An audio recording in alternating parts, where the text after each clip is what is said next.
It didn't start out perfectly, but so far, Mizzou football is a huge winner in the transfer portal process.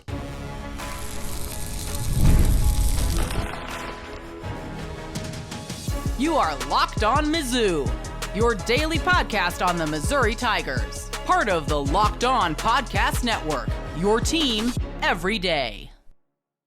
Hey, all you true sons and daughters, I'm John Miller, your Mizzou mafioso and the central scrutinizer of Missouri Tigers football and basketball. And on today's program, I want to play with you my conversation with Brian Smith on his new podcast, The Portal. Just thought it was a really good conversation with Brian as per usual. So you know what? Very quickly here before we get to it, by the way, this episode is brought to you by the Amazon Fire TV Stick 4K. Turn any TV into your Xbox. No console needed. Head to amazon.com/Fire TV Locked On to learn more. And without further ado, here is my conversation with the Scoutmaster, Brian Smith. Let's start off with the easy one. Out of the spring window, any addition, or if you want to talk about multiple, you're like, you know what, this guy's going to make a difference for Mizzou. Well, I think maybe the biggest pivot point player in the spring part of the portal process specifically, Iowa tight end Gavin Hoffman. And for me, just immediately, Iowa tight end gets me a little bit excited. Brian is nodding in vigorous agreement here with me for those of you on audio. They've just done so well in that particular area that even though Hoffman was a redshirt last season, didn't really see the field much, if at all, for the Hawkeyes last season. You look at the athletic profile, the size. He was a fairly highly recruited Iowa tight end. George Kittle was basically a walk-on, correct me if I'm wrong, at one point in his career. So Iowa just knows how to identify these guys, and I'm really excited there because he's more of a guy who could be a real bonus that makes this Missouri Tiger offense just more diverse because you can split him out, play him as an inline tight end, maybe put him in the backfield too. And I think he takes some pressure off Missouri's Brett Norfleet at the position too.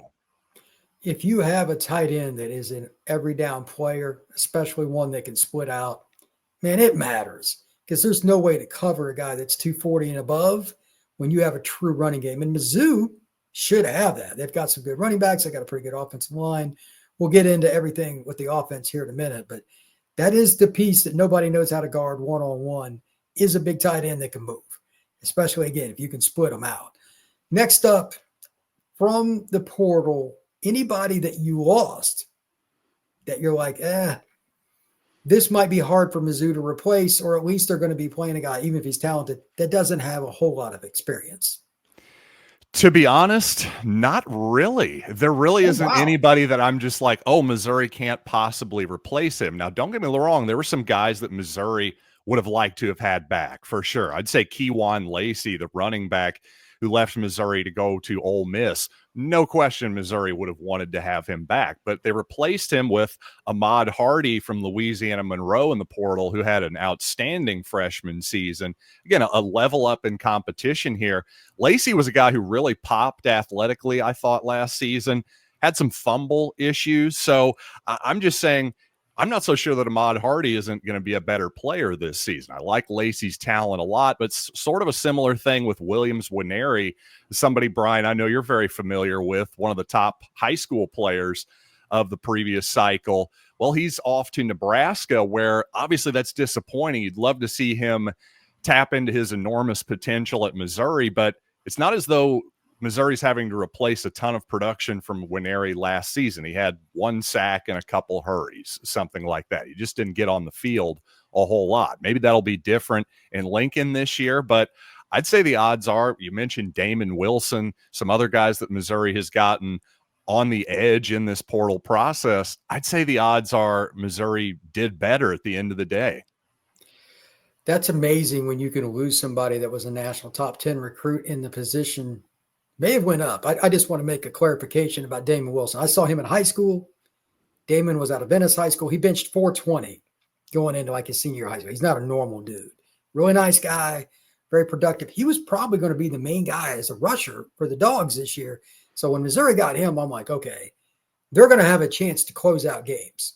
If they can get a lead and have guys like him who just rush the passer, they know it's coming, that's going to be really, really hard. So Missouri's defense, I think, is underrated anyway, based on what they got coming back, the pieces they have. We'll get into that more, but he's really, really good. Of course, to rush the passer, you need DBs. Did they add a corner or did they lose anybody there? In the SEC, the receivers are so good. Always got to talk about cornerback. Where is Mizzou at corner, and do they need to add one still from the spring window? Where do they stand? I think if there were another corner that they could add in the portal that they thought was worthy, they would definitely do it. They're still trying to stack offensive and defensive linemen here on their last 3 spots, perhaps. But yeah, if there was a good corner out there, I'd take one. The one corner they added in the previous portal period was Stephen Hall from Washington State. And really, I said that Hoffman is maybe the biggest pivot player from this most recent part. I think defensively, just in general, I think Stephen Hall is as big of a fulcrum kind of player as there is on the entire roster, because I think that front 7 for Missouri, the front 4, the edge guys, the linebackers, I think they look really, really loaded in those spots. So if that defensive backfield can hold up, I think this could be one of the elite SEC defenses. Well, that's important because, as we know, Southeastern Conference is a lineman league to begin. There's more speed now, and there's more guys that can go out and get it. Like, look at Ole Miss, look at Georgia, Bama. Some of these teams have tight ends and big receivers. They're a pain. But if you get to the quarterback, you help eliminate those guys. Yep. And Mizzou has found, again, Damon Wilson, I'm telling you, he's going to be a dude. He'll be one and done at Mizzou. He'll go to the NFL. But you got to have guys on that back end. So everybody's always looking for that corner. Depends on what scheme you want to run and all that stuff. But that's important. Switching to the offensive side, you and I were discussing a really important player they bring in from another SEC school. And I just want to bring this up. Kevin Coleman comes over from Mississippi State, and his numbers last year do not lie. 74 receptions, 932 yards, 12.6 and 6 scores. That's for a Mississippi State team that was terrible. I mean, they were absolutely terrible. Yep. With a balanced offense, better play at quarterback is debate. Like, Mississippi State wasn't terrible at quarterback, but they were inexperienced. Had some issues there. I mean, can you imagine what he could do with a consistent running game where you can run play action? Because Kevin could run. Like, he could really run. His grades are pretty darn impressive. 80.1 per PFF at receiving. Offensive grade was 78.9. This is a guy that's going to be an impact player for them.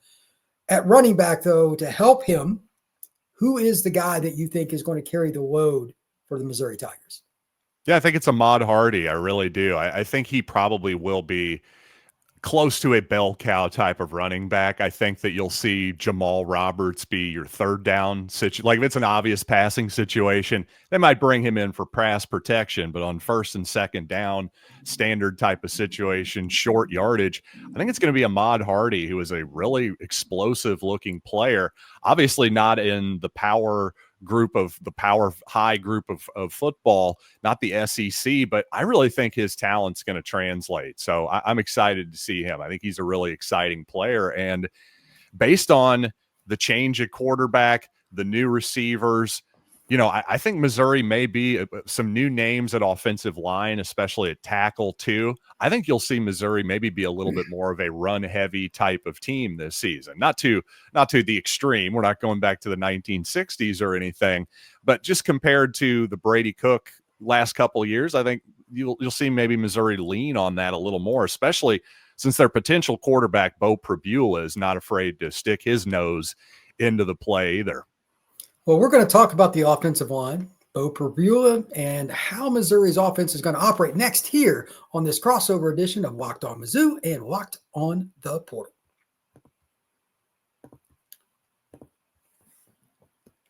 Did you know your Fire TV is also an Xbox? Turn any TV into your gaming and entertainment hub with Fire TV Stick 4K devices. No console is required. Just grab your paired controller, subscribe or sign into Xbox Game Pass Ultimate with EA Play included, and you're ready to go. Dive into hundreds of premium titles, including EA Sports College Football 25 to Call of Duty, as easily as you stream your favorite shows. If you don't really get into the gaming part, there's still something you can do as well. 4K is the way to go. And I've had an Amazon Fire Stick for a very long time. It is something you can do with anything that you want with streaming. I use YouTube all the time, YouTube TV.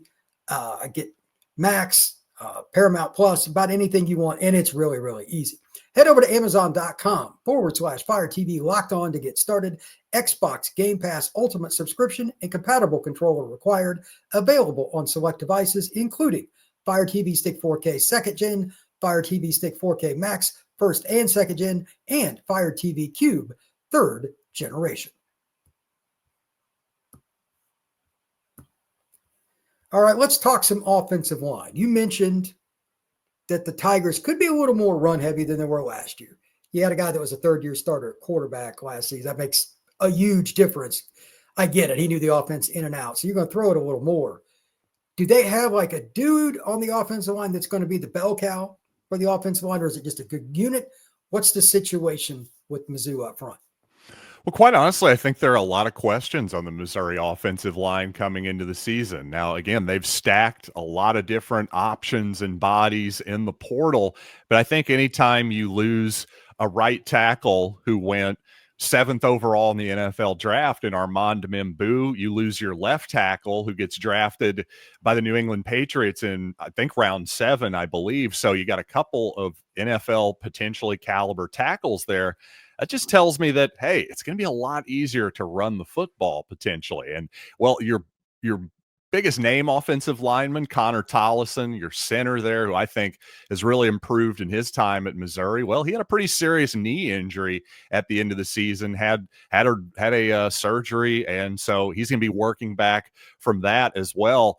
I just think, again, when it comes to continuity, I think that matters a lot between quarterback and receiver. I think it matters a lot between your offensive line as a unit as well, especially when it comes to pass protection. But hey, just running forward, knocking guys over in the running game. If Missouri's able to do that, I think their offense will be okay. The running game is the key, but Bo Pribula comes over from Penn State. For those that don't know, he was at Penn State, I believe, for 3 seasons. I can't remember what, two at least. I can't remember, but athletic. He's got 2 years of eligibility at Missouri. I know that much. He got caught up in a logjam there, so he comes over. Mobile, can run RPO. He's a guy that will throw it around. He's got a good arm. Yep. When he had a chance to play, he played a little bit for Penn State. Do you think they'll turn him loose as a runner? And the reason I ask that is if your quarterback gets hurt in any league, you're in trouble. You get hurt in the SEC, that backup better be a dude. So they going to turn him loose because he is mobile, or are they going to be a little more guarded with Pribula? Well, that's interesting. I think certainly it depends on the opponent. I think week 2, Missouri is playing Kansas for the first time in 15 years. And for those of your listeners who may not be aware, until Missouri went to the SEC, that was, I think, the longest running college football rivalry west of the Mississippi, and a lot of hatred, basically. So it's going to be over a decade's worth of pent up frustration there. Missouri absolutely cannot lose that game at home in week 2, not only because of the rivalry, but because of how the entire schedule plays out. So in week 2, I think you let him go. I mean, you got to win that football game, period. But I will say this, for all the assumptions right now, and it's probably a fairly safe assumption that Bo Pribula is going to start, but Sam Horn is back. He was a highly recruited guy out of high school himself, out of the state of Georgia, chose Missouri in part because, well, Missouri was going to allow him to play baseball as well. Horn had Tommy John surgery, though. Unfortunately, he's working back from it, has actually taken the baseball a couple times here recently. So I don't want to rule him out completely as a starter either. He's obviously got incredible arm talent, throws a 96-mile-an-hour plus fastball and a slider too. So the guy's got a live arm. You can't dismiss him whatsoever. But in the portal era, yeah, you probably want to bet on the guy who got 7 figures to transfer. That's probably a relatively safe bet. But at this point in the spring, Eli Drinkwitz isn't really about setting a depth chart. So he's going to tell you, hey, it's an open competition at this point. Speaking of the money, that was my next question. So nice segue there, Mr. Miller. Thank you. Did Missouri spend enough, in your opinion, in NIL to meet needs? Obviously, they needed a quarterback. They definitely got that. Did they meet all their needs, go out and spend enough across the board? I think they did. I really don't have much to complain about. All I look at this is, were you a net winner at the end of this process? Because obviously Missouri lost, I'd say 3 guys, maybe 4, probably 4 guys, I would say that they definitely would have wanted to keep, all things being equal. But then you look at who they brought in, and it just seems like they brought in more than what they lost, in my opinion, especially for the 2025 season specifically. And in this sport, for all the talk of development and this, that, and the other, this is now a year-to-year sport for the most part. So I can't complain about it. I really can't. I think Missouri has adapted well to this new environment. Which player came into the portal for Mizzou that is going to be a bit of a surprise? Obviously, you got Pribula, guys like that you expect. Is there any player, I don't care if it's a special teams guy, defense, offense, that you think is going to be really important, but Mizzou fans may not talk about much?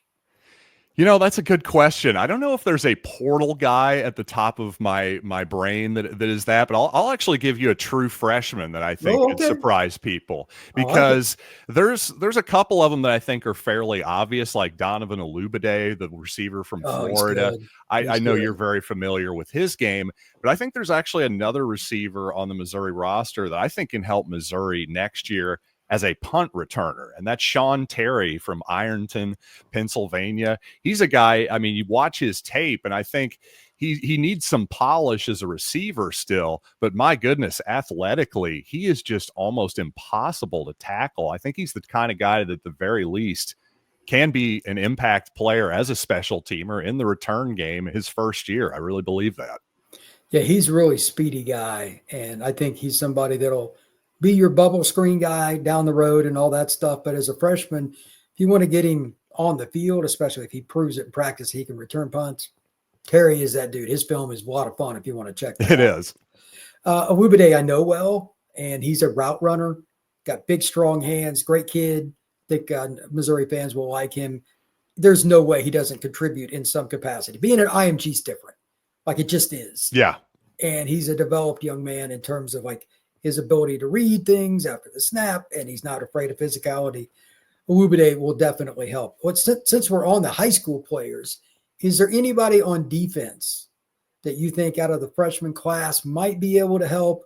Maybe even a redshirt freshman from the recruiting ranks the year before that could help the Tigers? Well, I was hoping it was going to be Williams Winery, but unfortunately that didn't happen. But, then you just got to keep moving. Again, like I say, it's year to year. And this year, true freshman Javion Hilson, I think, on the edge has a chance to maybe make an impact immediately. I thought perhaps Winery could have been that guy. At least you bring him in on third down occasionally in an obvious pass rushing situation. I think that could be Hilson this season. What do you think about him? Well, I know him pretty well. Very humble kid, and he's not normal. Even though he went to Cocoa, which is one of the best programs in the South, he's a kid that would go away from his friends on Friday night and go work out. Like, he ticks differently. He's got a little bit of Jeremiah Smith in him, his mentality. Like, he's that kind of guy. That's a rare thing. And he's twitchy. He's 235 pounds or so when he was graduating high school.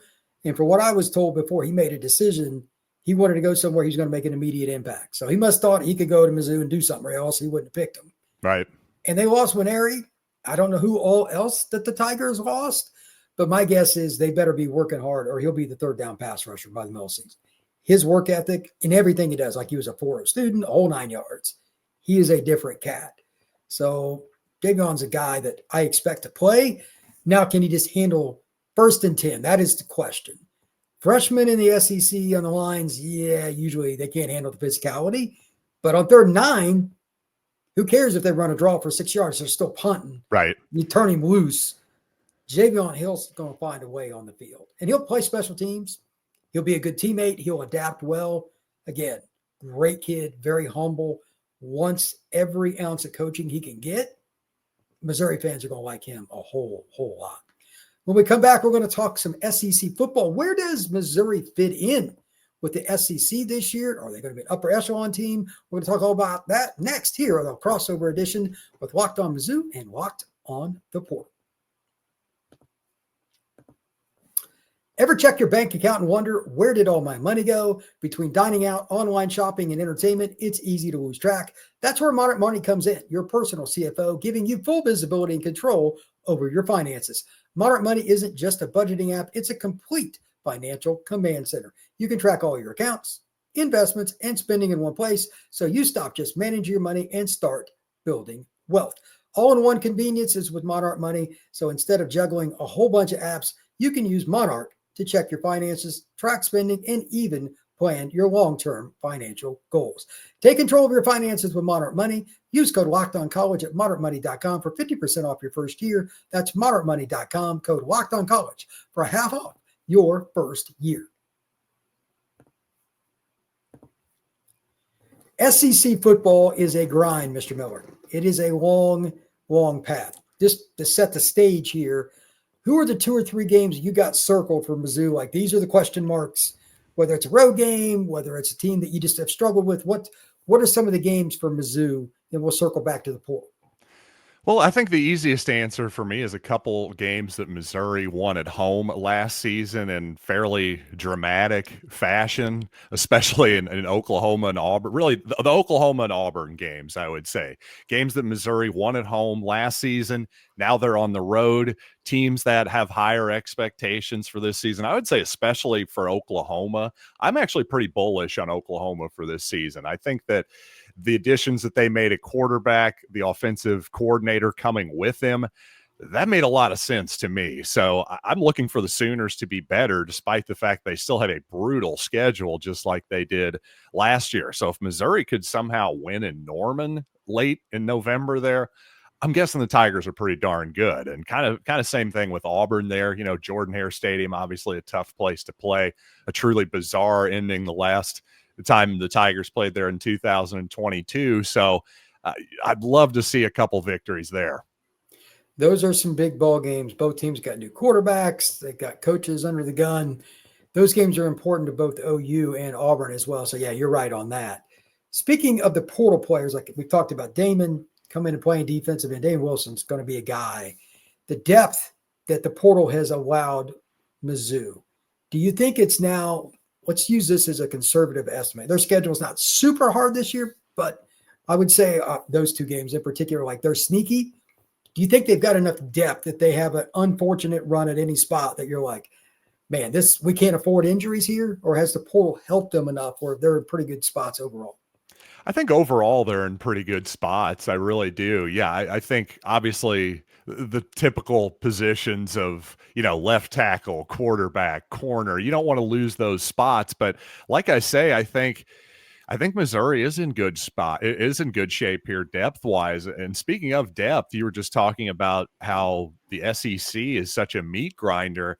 In my opinion, I have a theory. I think 2025 is going to be maybe the most unpredictable season of SEC football we've ever seen, because it's not just Missouri, but a lot of teams that are maybe just below the cusp of the Georgia, Alabama level, I think are getting better. Again, they may not be to that Georgia and Alabama level just yet, but you're seeing the players like Ahmad Hardy, guys like and Damon Wilson, who may have been, I wouldn't say he was buried on the depth chart in Georgia or anything, but just guys like that who maybe would have never under any circumstances have wound up at Missouri or South Carolina or something like that. That's happening all the time now. And I just think that's sort of making it more and more, there's going to be more and more parity throughout the SEC here as long as this continues, because, well, there's only so many spots and there's still a lot of money flowing around at these different institutions.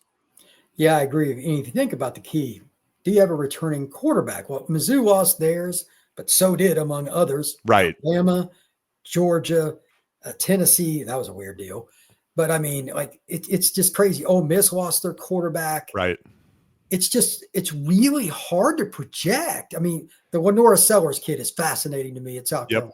But do we really know he's going to take a jump with the post-snap reads? That is always the biggest quantum physics question for any quarterback. You have no idea. But he's 6'3", 240, he has a cannon, and can run. If he figures out post-snap reads, look out. But if he doesn't, they're 8-4, 9-3. I agree with you. Yeah, and I think that's kind of the deal. You look at the quarterbacks and the head coaches too. I mean, that's where Kirby Smart really does kind of stand up above everybody at this point. But with Nick Saban gone and with, a lot of different new-ish coaches in the league, I just think there's the potential for a lot of unpredictability this fall. It should be an interesting season. Who does Mizzou miss on their SEC schedule? You're like, okay, that would have been tough. Do they play Georgia, Texas? Who do they play that's kind of like, okay, this is important? Who did we avoid on the schedule? Yeah, I mean, either way you want to put it, like you circled it or you circled it because you didn't play them. However you want to say it, John. Honestly, I kind of miss playing Georgia, as weird as that sounds. Because, wow. I mean, the 2023 game, even though Missouri lost that game, that was such an interesting competitive football game and a great trench game, too, as Kirby Smart called it. He was very impressed with Missouri in the trenches in that game. The 2022 game was really entertaining as well, that game in Columbia that the Tigers nearly pulled out there as well. So I do miss that a little bit, but obviously I don't necessarily miss going 1-9 against the Dogs, I guess, during that period in the SEC East, something like that. But obviously Missouri has Alabama at home. They have Texas A&M at home. How good are the Tide going to be this season? I don't know. How good is Texas A&M going to be this season? I'm not totally sure. I'm sure they're not going to be awful, but it's just there's a big difference between being the elite Alabama and being like a pretty good 9-3 Alabama team. That's a pretty big gap. Well, Alabama, there's still a lot of questions about their quarterback. Yep. And right now, it's the kid that's going to be the redshirt junior. He's got some talent, but like they brought in arguably the best quarterback in the country in the recruiting class, et cetera. That offense is not designed for a freshman. It's a little more complex than that. So by the time Mizzou plays Bama, maybe that changes. But early on, they like their first game's at Florida State. They're going to play the veteran, probably run over Florida State if I was to guess. But you just don't know. A&M, do you really trust their quarterback situation? I don't. Right. I didn't hear good things about like they've got a chance. I think Missouri can win 10 games or more. Part of it's the scale. Again, nothing wrong with not playing Georgia. Right. Even if you win, that's a game where you get beat up. True. And the portal helps you have depth, but like that's more attrition when you play them. Teams like Florida that got some size, et cetera. When you avoid some of those, it's important. Do they play LSU? Nope. Well, I mean, they missed some key. They didn't play Tech. Like, yeah, there's a chance here. This is one of the better schedules amongst the top, let's say, 6 or 7 teams in the league. And I agree with you because Saban's not in the league. Because no offense, Gunnar Stockton doesn't do it for me at quarterback for Georgia. I'm not buying that until I see it. There's no prohibitive favorite unless you want to go with Texas and you're still betting on Arch. How does he handle it? We don't know. He's very talented. If I had to pick, I'd pick Texas to win the league, but that's not a big deal. And as you said, they wouldn't play Texas until they met them in Atlanta if they did. So Missouri doesn't even care what Arch does.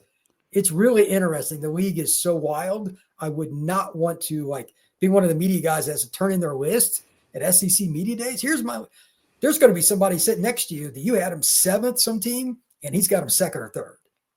It's wild, and that's why the SEC is so much fun.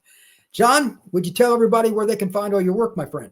Absolutely. Locked On Mizzou, wherever you listen to podcasts, and of course on YouTube as well. Locked On Mizzou everywhere on social media. Appreciate it, man. You're very, very informative. Enjoy all the talk with the Tigers. You can find all my work with the Portal Podcast on YouTube, Spotify, Apple, Podbean, wherever you get your pods. Please give us a 5-star review. Helps the show a ton. We will see you again soon on the Portal Podcast.